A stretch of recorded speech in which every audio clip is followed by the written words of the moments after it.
No Steph, no problem. Golden State is now 5-0 at home without Steph after beating the Blazers last night. Steve Kerr said no timetable for Steph Curry's return just yet.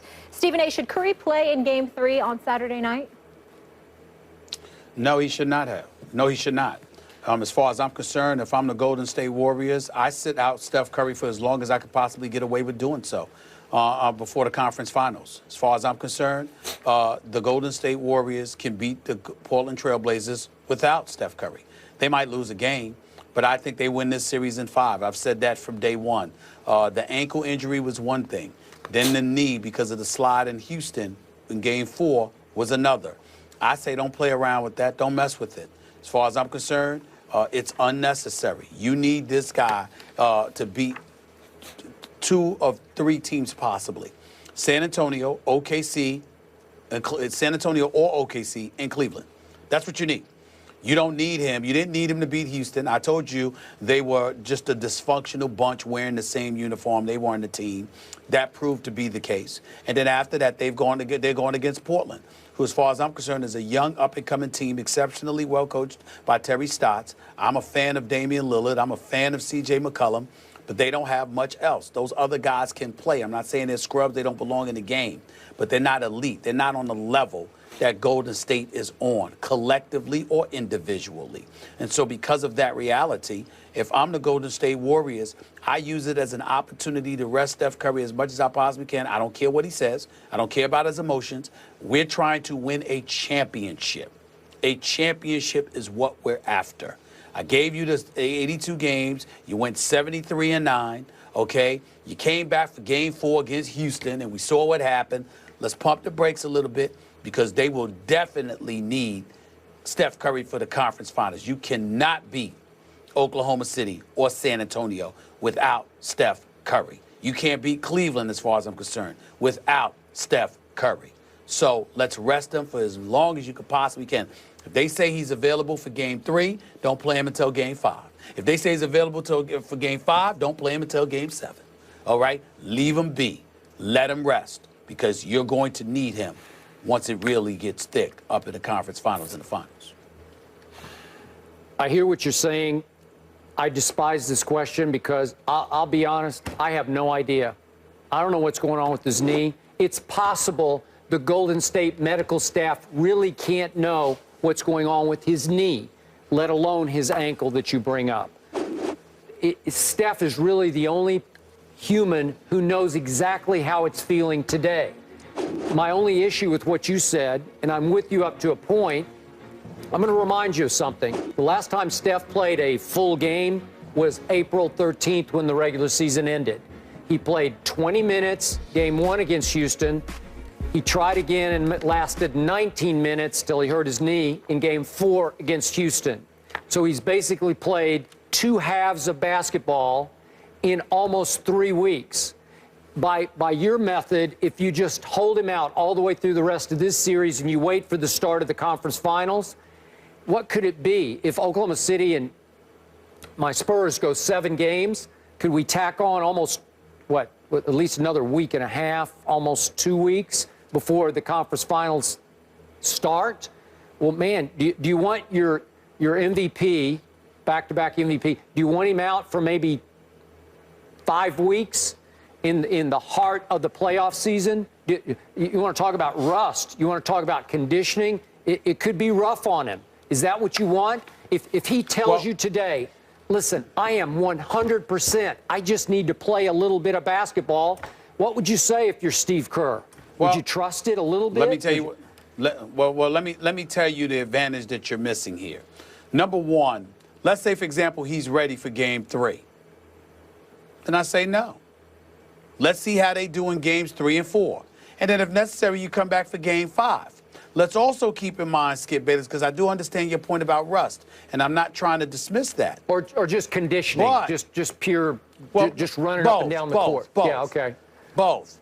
Who better to prepare you than the very team you play for? Going up against that crew, the condition that they're in, the way that they run, not to mention the way that they defend. As far as I'm concerned, Steph Curry practicing against his team at full speed is all the practice that he needs. Yep. That will eliminate the rust. That will get rid of everything.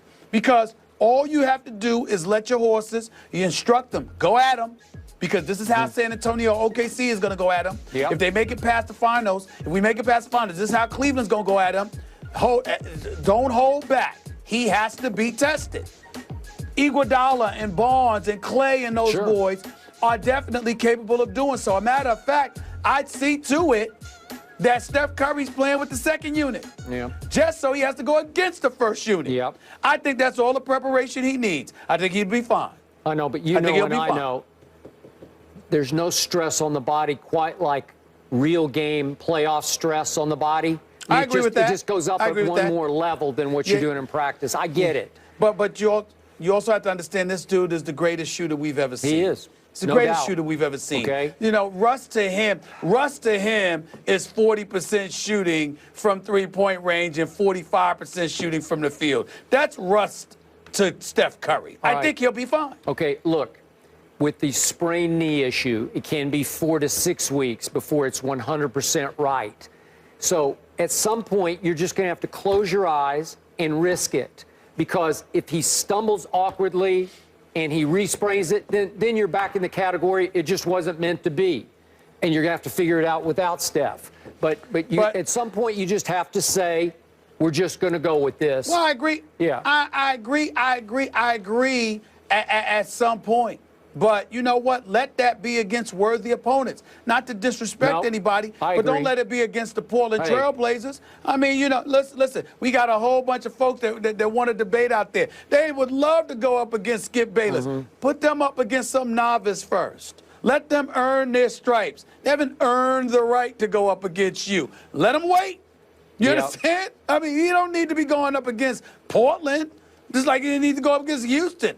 They can handle their business against those dudes This without is over. This is easy. It's just a matter of when do you start to ease him back into the fray. And maybe it's game one against whomever. I'm not going to say who's going to be game one because at this point, you're scared. You're scared. You don't want to say you're scared. You're scared. I just don't know. I knew yesterday, 2 days ago. Are you calling me a chicken? Oh, no. I got Spurs. That's right. You call Floyd chicken. You call Floyd chicken. You're the real chicken. Spurs in 7. That's right. Yeah. That's right. 7. Whatever. All right. Okay. We'll leave it. Yeah, here we go. Now I gotta wait. I gotta wait all the way until Friday night to take this torture again, right? Yes, and I can stay awake for that one. I think you can handle it. Okay. I think you can handle it. All right, LeBron has spoken, and it is not about Space Jam 2. It's about facing the Heat in the Eastern Conference Finals. Wait till you hear what he had to say. The guys will react to that when we come back. Stay with us. So that was King James today, saying it would be great to face the Heat in the Eastern Conference Finals. Skip, your reaction? My reaction is, Stephen A., I believe LeBron would much prefer to play Toronto in the next playoff round. Obviously, much shorter flight. I think a slightly easier opponent on the court and a much less emotionally, psychologically stressful series off the court, so to speak, in that LeBron would have to go back to Miami and face that crowd, and he's been through it before, but this would be ratcheted up on the emotional scale. I was also curious, Stephen A., curious what you also would react to this, but LeBron said, and I've always wanted to play against Wade. He didn't call him D-Wade. He didn't call him Dwayne. He said Wade. Just seemed odd to me that he would call arguably his best friend in the world Wade, because I don't think Dwayne would say, I've always wanted to play against James in a playoff series. I don't know. I was just curious about that. I mean, it just hit me as odd. It's odd to me. I'm not reading anything into it. It's just odd. I would never say, I've always wanted to go against Smith. You know, like, I just wouldn't call you Smith. Yeah. I don't know. You're my brother from another mother, right? Okay, that's just me. But in the end, I'm sure they have kicked it around. I'm sure LeBron would in some ways enjoy going against Dwayne. But in the big picture, I think he would much prefer to go against Toronto. I don't think you know LeBron James, because LeBron James would definitely look forward to going up against the Miami Heat. From a fun perspective, his boy, he doesn't mind going up against them because they're basketball players. They're both champions, and as a result, you want, you know, the best going up against the best to some degree. You certainly invite that level of epic competition. But where this takes on another plot where the stakes are exponentially higher is Pat Riley, because Pat Riley ain't joking. And Pat Riley ain't trying to be friends with competition. And Pat Riley is trying to annihilate you now. He's going to be classy in defeat, et cetera, et cetera. But from the moment LeBron James left, I've said this before, I'm going to say it again. Pat Riley was contemplating retirement at the time that LeBron James, right before LeBron James decided to take his talents back to Cleveland, Ohio. Pat Riley hasn't thought about retirement since the moment that LeBron James decided to leave. Because Pat Riley believed and took that very, very personally. You know, his stewardship of the Miami Heat franchise, the winner within, the champion that he is, et cetera, and the players that he has stockpiled, and the brand of basketball that he has insisted upon being implemented. It's primarily to ultimately have this encounter. His team against LeBron James and his team. And Pat Riley has the mindset, don't judge him by 1 year. Judge him over the course of however many years LeBron's going to be in Cleveland, who's going to be the one that's more successful. And even though D. Wade is his own man, and D. Wade is not going to stop befriending LeBron James, in a perfect world, Pat Riley would have preferred that from the moment that Dwayne Wade left, which I explained to you. That was something that he and D. Wade had an encounter about. And D. Wade let Pat Riley know, look, I'm not that kind of brother. This is my brother. I love him. And I'm going to go at him on the basketball court, but off the court, we boys just deal with it. But to have that conversation, to have to make sure that point was made so emphatically, that means somebody was implying that you didn't need to be that way. And that person was Pat Riley. Pat Riley is about winning. Pat Riley is trying to win. Pat Riley is about not jumping ship, et cetera, et cetera. And even though I'm sure he'll open the doors to LeBron if LeBron indeed wanted to return, as long as LeBron is wearing another uniform, having departed from Miami to do it is something that Pat Riley is going to embrace very personally. And those players on Miami is going to know that if it comes down to Miami versus Cleveland in the conference finals. I can promise you that.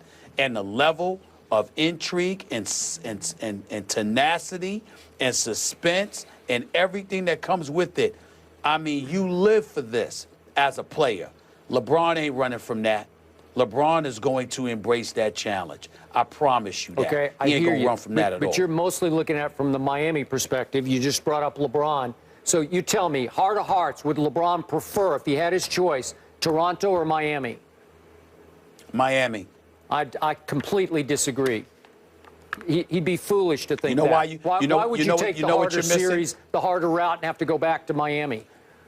Because everybody's not Skip Bayless, the San Antonio Spurs fan wishing for people to get hurt or kidnapped or something so his team could win. Some guys want that level of competition. He would rather no, you can't promise me that. You can't. I'm trying to tell you. I'm telling you what I know. Don't worry about how I know, but I know. All right. And I'm telling you, you can tell me what you see. I'm telling you what I know. And I'm telling you, when you talk about Toronto, think about the lack and the absence of suspense that would have. Think about how much you would care about Toronto. You see, don't get me wrong, we respect them, love Dwayne Casey, but you ain't think, I mean, when you talk about, tell me right now as you sit in that chair, you're not thinking about, wow, Miami, that's me. Cleveland. You didn't ask me what I wanted. No. I want Miami, but that's what a player wants. No, but hold on, I'm telling you, that's what a player cares about too. They want to be where the action is. Bayless, where the action's Smith, at. we got to go to break, guys. Okay. Sorry, more First Take when we come back. That was fun, though. Stephen A's face was priceless earlier.